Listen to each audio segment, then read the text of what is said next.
Hey, it's the Mike Rogers Show. Mike Rogers here with you, and today I have a very special guest. They're kind of not so known in Japan, but they are one of the most prolific Japanese. Wait a minute, is it Japanese? I don't know how to explain it. The band is run by a British guy. His name is Chris Jack, and he is here today with me in the studio. Chris, how's it going? I'm good, thanks. How you doing, Mike?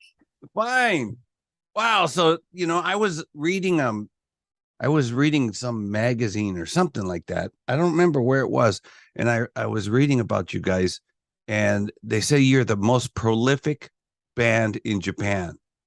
Probably our recording pace is a bit mad, so that's probably what it refers to. So yeah, so the guy was talking about like you're not a Tokyo scene band, you're in Kyushu and Oita. That's right. You're in Oita. Oita prefecture, yeah, Oita, Oh. but right on the outskirts. So okay, well, why don't you tell us about your band and anything you want to say about your band? Okay, so the band is at the moment it's me, a guy called Brian Styles on drums, who's in England, Mm-hmm. and bass player who helps us out live is Toru Nishimuta, who's in Tokyo. Mm-hmm. And we formed in about 2004, 2005. And we've seen that was you formed like the Roots. the Roots. Yeah, there was a band before formed about a year. What was it called? The Facials. Facials. Yeah, there you go. It's to do with beauty. It's a beauty I thing. know. Is it? I see. Yeah, well, ours is more about beauty. Of course, Beautiful skin. Yeah, Okay. beautiful skin. We're obsessed with beautiful skin. So Yeah, so that's cool. Okay. So you formed the band when? 2006? 2004, we 2000. got the facials together. 2003, 2004 facials.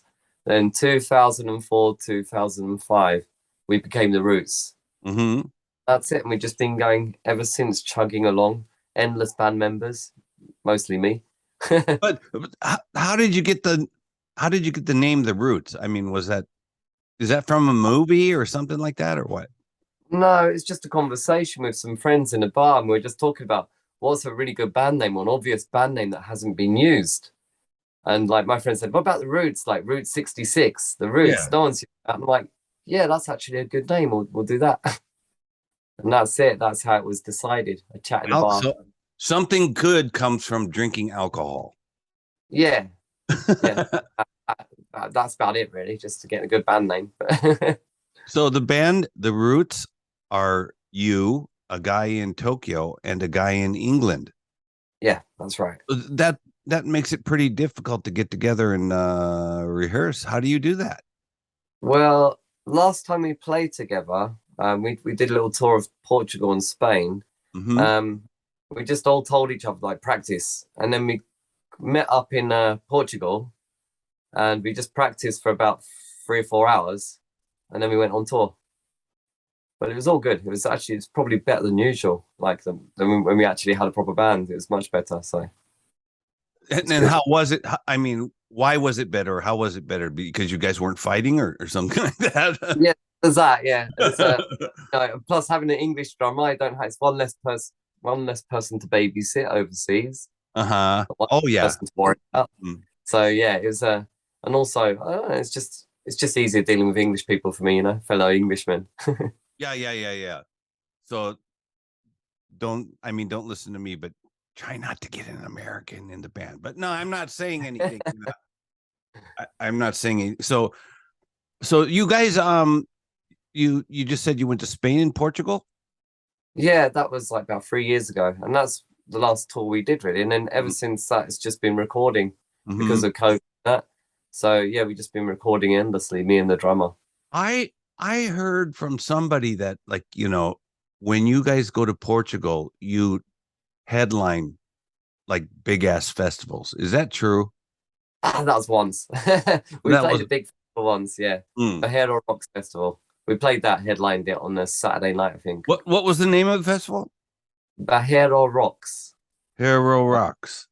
Bahero is a part of Lisbon. Oh.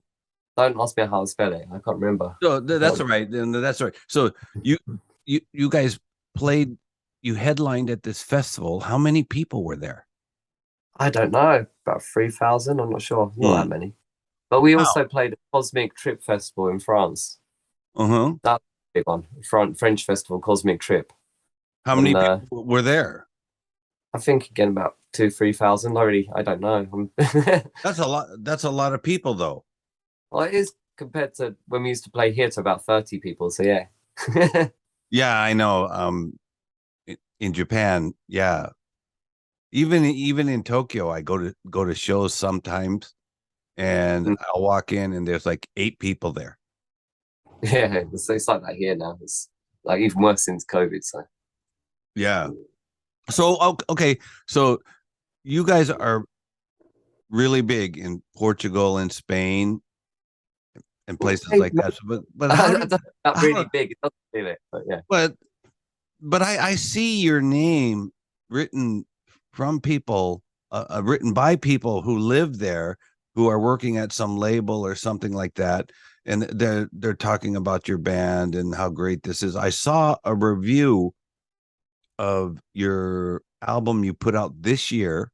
I think it came out in February or April. I can't remember. Computer. The Time Machine, the Kraftwerk one, yeah. Yeah. So I read about that and I was just amazed. How they were raving about you guys. Yeah, it got a 5-star review. I was a bit surprised because I was thinking something like Kraftwerk, it can go either way, can't it? It's either going to upset or it's going to do well, and fortunately it did well. Yeah, I played it on WFMU, and the program director wrote to me immediately and said, "Send me this song." Oh, cool! Thank you. So they put it on the rotation, the regular rotation. So I was very happy to do that.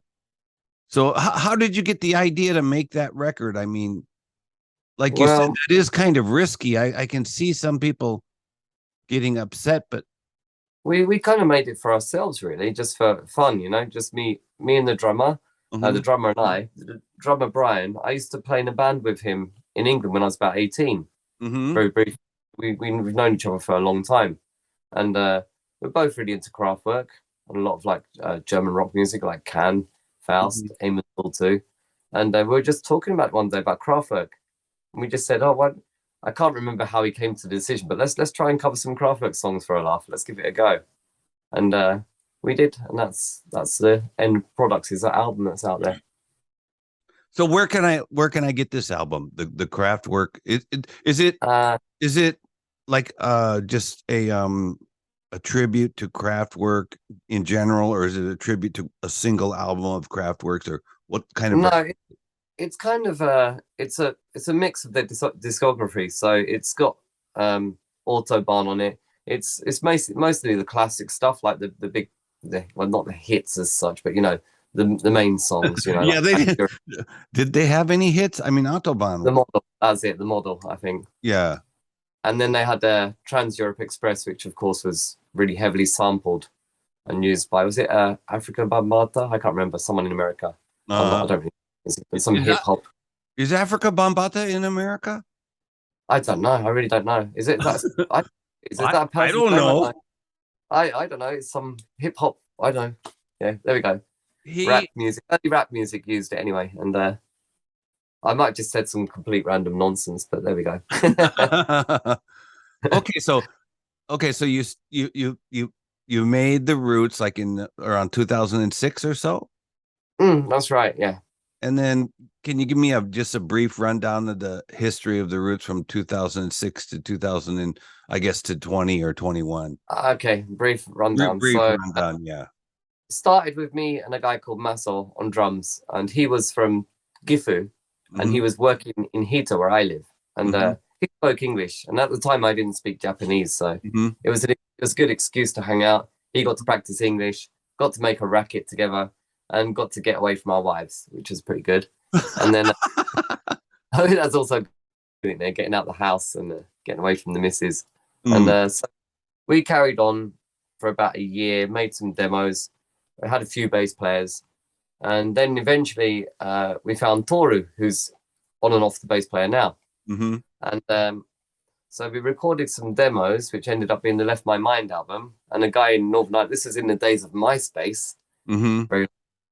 guy from Northern Ireland, a guy from Ireland, actually, no, Northern Ireland, called Andy McGibbon, who plays in a band called the Bonnevilles. I've heard of that band. Yeah, they're on a Live Records. They're quite big, the same label as Black Keys, so they're pretty big. Yeah. Mm. He took a like to the demos and stuff I put up, and he released it for us. And then after that, we released a single with Dirty Water, and then we released an album with Dirty Water, member changes, and it just kept carrying on. We got offers to release stuff in other places, and yeah, it's just too much to go into. But yeah, that's about it. Just a million band members, So- and a bunch of albums. So why do you have so many band members? Are you a difficult guy to get along with? Probably. Chris, you can tell me, man. You can tell me, man. Yeah. I have a very low. I'm very impatient generally, and Really? I'm pretty impatient, and I can be quite difficult. And plus, I just don't like people telling me what to do generally. Oh, So you get band members coming in like, I want to play a Beatles song where I sing on it. Like, no, next. You A get people Beatles like, song? yeah, you get people really, I don't know, you get people really like, I think the reason Japanese people play in bands is different to the reason Western people do it. why? Like, I Why think- is that? Okay, wait. So why do Westerners play in bands, and then why do Japanese? Well, for me, it's a case of making music, expressing myself, making songs and making original music. And I think a lot of Japanese people just want to play other people's music, play other people's songs, dress up, play the part. You know, they like performing and Mhm. like going on stage, but I don't think they really concentrate on the songwriting as so much as Westerners. And I think a lot of people model themselves on something else. But you know, you just got Japanese bands are just like models of something from overseas. It's Mhm. not. Of course, there are some original bands, but a lot of it's just plagiarism. It's just blatant, you know, cloning of bands and doing it a Japanese way. And I think Mm. people are into, you know. Yeah. And so if you do something that they don't know, that's alien to them, like they don't understand it, which is like why I had trouble with band members. They're like, well, what's the band like? Is it going to be like, you know, you're going to play like the Damned? Are you going to play like the Sex Pistols? No, we're going to play like ourselves, you know, do what we do whatever we want to do. That does know? not compute. But they do. That's what people are like, you know. Yeah. Oh. But I'm not. Mm-mm. It's just a different approach, you see. I mean, I like to make music. I like to make songs. Some Japanese people like to be like other bands and want to be like, you know, something else. But, Mhm. you know, without being negative about it, it's just, you know. You want to do something completely new and original, and you don't want to, I don't know, parody, a copy. I wouldn't say we're highly original. I just do what we want to do. I just do what we are. I don't try to be anything in particular, which is why we have like all kinds of different albums. We have instrumental albums, and you know, it doesn't have to be one thing, but I think it always sounds like us because we have our own sound. But there's no plan of how we're supposed to sound. It's just what sounds good to us at the time, you know. I never go about something and say, "Oh, I want to make a song like the Ramones," you know. Yeah. So okay, so when you write a song, let's say you Yeah. write a song, do you generally have well, how do you write a song? Well, yeah, I sit there with my guitar and go plink, plink, plink, plink, and get about 2 or 3 different parts, Mm-hmm. and then I'll record it. We record the songs as we write them, Mm-hmm. and then so I'll record the guitar just going plink, plink, plink, plink with a metronome, Mm-hmm. and then just trying different things on it, trying like organs and bass and lead parts, and then just adding vocal melodies. And you know, it's kind of like a puzzle. Mm-hmm. Like you start with something, you've got to put it together so it works, or how it works for me anyway. It might not work for other people, but So okay, so let me change the subject here for a second. So how about you, Chris? So I understand everything, and then even like your musical philosophy now, but when you were a little kid, did your parents make you take piano lessons or something like that? Or how did you start? What was the first instrument you played? Did you play in school, or what did you do then? No, well, my parents were very much into music. My dad was into country and western, and we had a lot of Hank Marvin albums and Slim Whitman, Patsy Cline, and that. But my mum had like Beatles and Stones records lying around. Mm-hmm. And I've got an older brother, and he used to make my parents buy records based on the cover. So we'd have stuff, we'd have like Kiss albums or Black Sabbath, just because the covers are like, wow, or Iron Maiden, Motorhead. We had a lot of records, and that was kind of what got me interested in music. I think is like having all the records in the house. Used to like put it myself, and even when I was like about 6 years old, I remember like I think maybe a young guy made my parents buy Motorhead Bomber in a record shop because they had a picture of an airplane on it. And so yeah, my parents, we had a guitar in the house, but it was just unplayable. It's like one of them really nasty 70s crappy things, like acoustic guitar. So when I was about 12, I persuaded my parents to buy me an electric guitar. And they made me wait. Was that easy to do? No, they made the parents would be like, no, you're going to start playing the devil's music. And we're... they were cool, But they just said, wait a year and just see, because it might just be a phase. You might not want to do it in a year's time. So they made me wait for a year, and then I realized like, oh, he really wants a guitar. So then they bought me a guitar, and that was it. Then they sent me to guitar lessons. Wow. And, that's it, really. Really, my parents bought me a guitar, and then it had a record, like a 7-inch record, and my idiot older brother broke that record, so I couldn't tune it. I couldn't tune it, and they never sent me to lessons or anything like that. So that was the end of my guitar playing career. Lasted about a week. So okay, so then when did you start your first band? I joined another band when I was about 16. So I joined this real straight heavy metal rock band kind of thing that was around at the time. And I joined that for about a year. And then I joined it's like when grunge was around, like Nirvana and things like that. Yeah. We had a little grunge band, and then I just hopped around from band to band, other people's bands, just playing with other people. And then the first time I had my own band was probably the band that I made with the drum I have now. We had our own band at the time that was kind of like Hawkwind or like Noi. We were playing a lot of fast, heavy improvisation.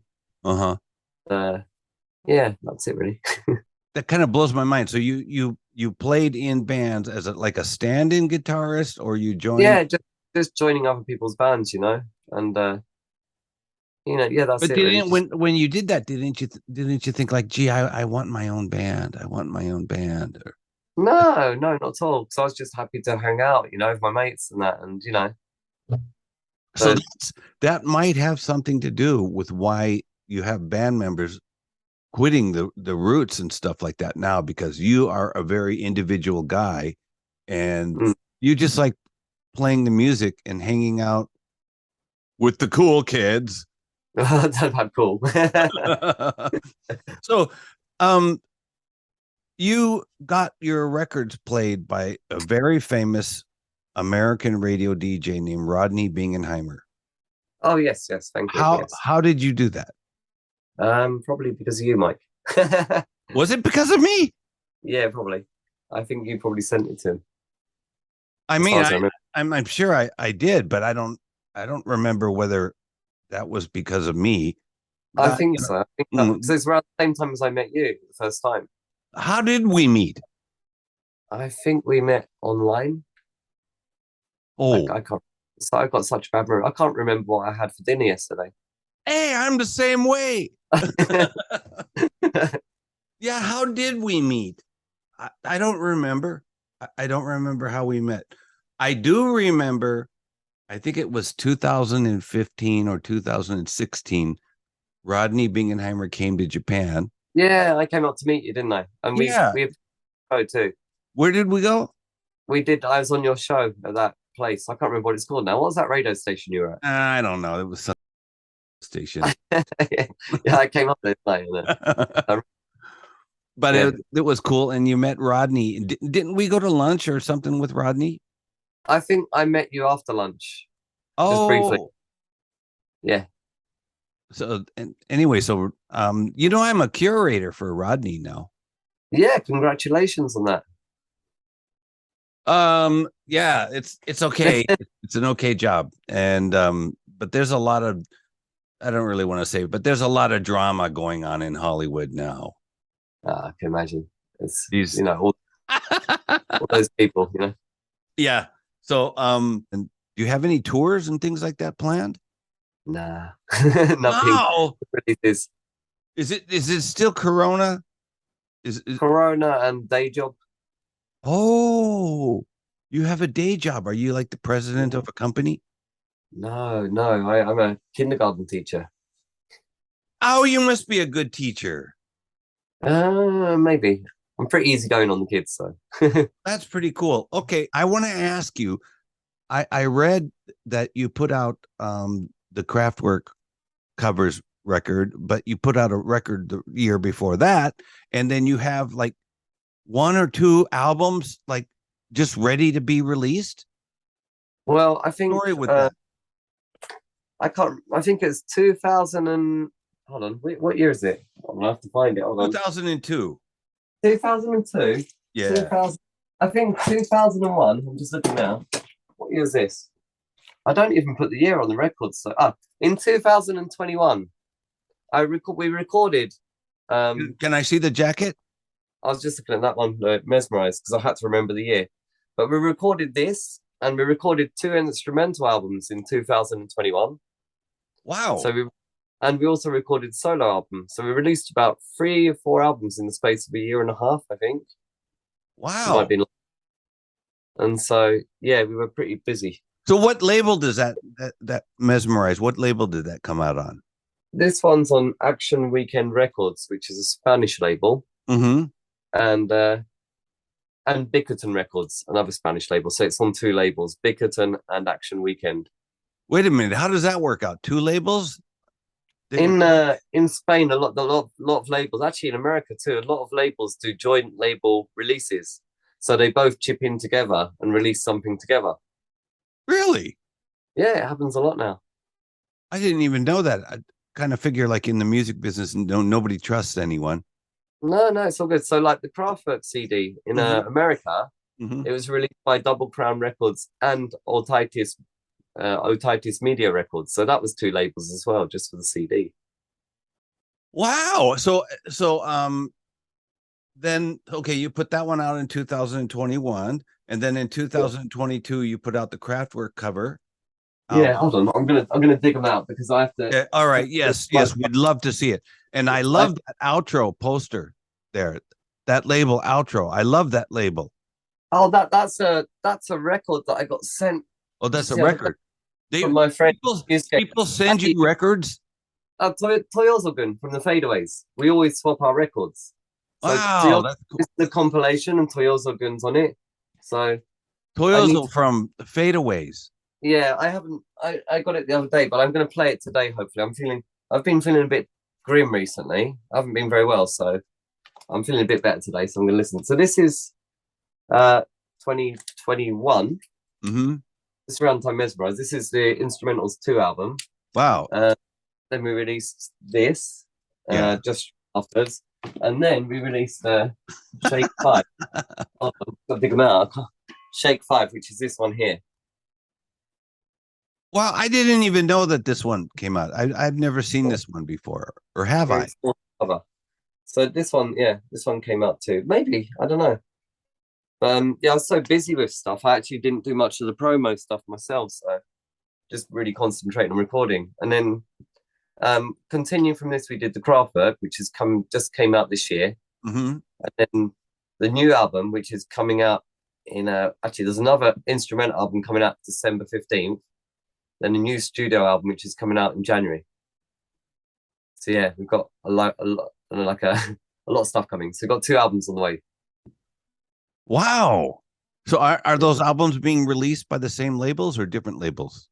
The next instrumental album is being released in America by a label called Otitis Media Records. Mm-hmm. And then the new Roots album, the vocal album, is being released by Soundflat in Germany. Tracks. Oh, yes. Yeah. That's a cool label. Yeah, I like working with Soundflat. It's good to work with Tracks. Yeah, they're good people, Soundflat. Yeah, totally. Yeah. A lot of musicians watch this and they're always asking me, Mike, I want to tour Japan, or tell me a good label, or this is a good label. I'm just like, I don't know. Yeah, it's like anything, there's good deals and bad deals, and, yeah. So good people. So December 15th, you say? 12? Yeah, we've got an album coming called Get Past Go. You can send me this Get Past Go, and then I can be the first one in the world to play it, right? I sent it to you. Yeah, I sent it to you. You sent it to me. I did. It's that dinner thing, isn't it? Can't remember what I had yesterday. There we go. No, I can't remember. No, wait a minute. I've got all your songs, and I filed them, and I've got them all in the same place. Wait a minute. Where is it? All in the recycle bin. Yeah. Where is it? Recycle bin. No. Drained lead line clouds. Oh, I played this. Lead line clouds. I played this last Thursday morning Japan time. Oh, cool. So that's the Soundflat album, yeah? That's the vocal album. Yeah. Okay, cool. So I'm gonna play the hell out of this. And then in January, it's an instrumental album coming out? No, January Lead Line Clouds is coming out in January. So the vocal album is January. And the instrumental album, Get Past Go, is coming out in December. All right, cool. Okay, so you're just recording now. You don't have any tours planned or anything? No, I'm recording at the moment, actually. I'm recording now. So we're recording something for an EP at the moment. So you're recording stuff at home? Yeah, always. Is that the best? It's the best for me. I don't like going to studios. Why is that? When we recorded the second album, Alligator, we tried to record it at a studio, and the guy who worked at the studio, it was comically bad. He just wasn't interested in what we were doing at all. Oh. But when you work in a studio, your job is to be enthusiastic, to try and help the band make the best thing they can. And this guy was obviously totally in the wrong job, because he was just sitting there. He had his arms folded and he's just tutting every time someone made a mistake. Oh, mata. Oh, a Japanese guy. Oh, that's bad. Japanese guy. And he really hated it, what we were doing. And he couldn't be any less obvious. And you're paying someone to record this, You're paying this guy and he's sitting there complaining. He's not, so I just put me off studios for life, dealing with this guy. And in the end, we actually abandoned that recording because it was just totally, it's just not getting anywhere. When you get to my age, I'm going to be 65 in 14 days. What do you want to be doing when you're 65? You still be doing the rock and roll and playing that and touring and recording and stuff like that? Or what do you want? I just want to be happy, just have some grandkids to hang around with and, simple stuff, Well, you guys are definitely, for foreigners. I don't know about what the Japanese think, but for foreigners, you guys are a legendary band already. You're starting to be, the beginning of this flower, this beautiful flower that grows and blooms and stuff like that. So a lot of people have actually said to me, do you know the Roots? And I'm like, oh yeah, I'm really good friends with the lead singer. And they're like, really? And I'm like, yeah, I know the guy. Oh, that guy! Oh no, you know him. You're no friend of ours. Get out of here. He's terrible. He's like a Hitler of bands. He fires everyone. So anyway, you got any last words? I know this is weird, but this is a Japanese thing, and you have last words for our audience. Oh God, I don't have any. I hate interviews, and I'm really uncomfortable doing interviews. So if I've said anything to upset anyone, I'm holding something. I'm so nervous. I've got some kind of kitchen pencil. Right? If I said anything to upset anyone, I'm sorry. That's about it, really. I don't mean it. I hate doing interviews, and I just, I talk nonsense. And like I was saying to Mike, I don't remember what I had for dinner yesterday, so don't expect to give you much sense when it comes to talking about things from years ago. There we go. Chris, Jack, thanks so much. This has been actually good. You don't like interviews, but this has been okay, hasn't it? Oh yeah, it's fine. I like talking to you. It's just like us having a chat, really. So it's not like an interview because we know each other. So yeah, it's good. So anyway, everyone, if you like this video, come down here and subscribe and click like. Oh wait, Chris, have you subscribed to this channel? I have. Are you lying to me now, Chris? I've subscribed from 2 accounts. Oh, I'm just waiting for my account because my main account, I forgot my password because I forget everything. I've been trying to work that out. So I'm going to sort out that account and then you'll have 3 accounts of mine. Wow. Thanks so much, Chris. And thanks for the interview. This has been really fun, actually. Thank you. And please make sure that everyone check out our Spotify and our Apple Music and our Spotify and all that crap. There's loads of it. Okay. Out there. Last thing then. Once again, give us the dates and names of the album and their releases. Okay. Get Past Go, December 15th. Okay. And Lead Line Clouds is coming out probably January 15th. Probably around then. Okay, so that's it. Okay, and they're coming out on vinyl too? And yeah, they'll be on LP and CD. And also, of course, streaming and download and all that stuff, everywhere. Amazon, iTunes, Apple Music, Spotify, everything. So yeah, it's all there. That's really cool. So Chris, thanks so much and good luck to you and the Roots. Thank you very much. I'm over here cheering for you. Okay. Because I can tell people, oh yeah, we're mates since high school or something like that. And they're like, I thought you went to high school in America. No. Anyhow, thanks so much for the interview, Chris. Yeah, I'll have to come up and meet you in person again at some point after this all dies down a bit. Oh God, who knows? Okay, well, I'll see you later, okay? Okay, take care. Have a nice day. Bye. Thank you. Bye-bye.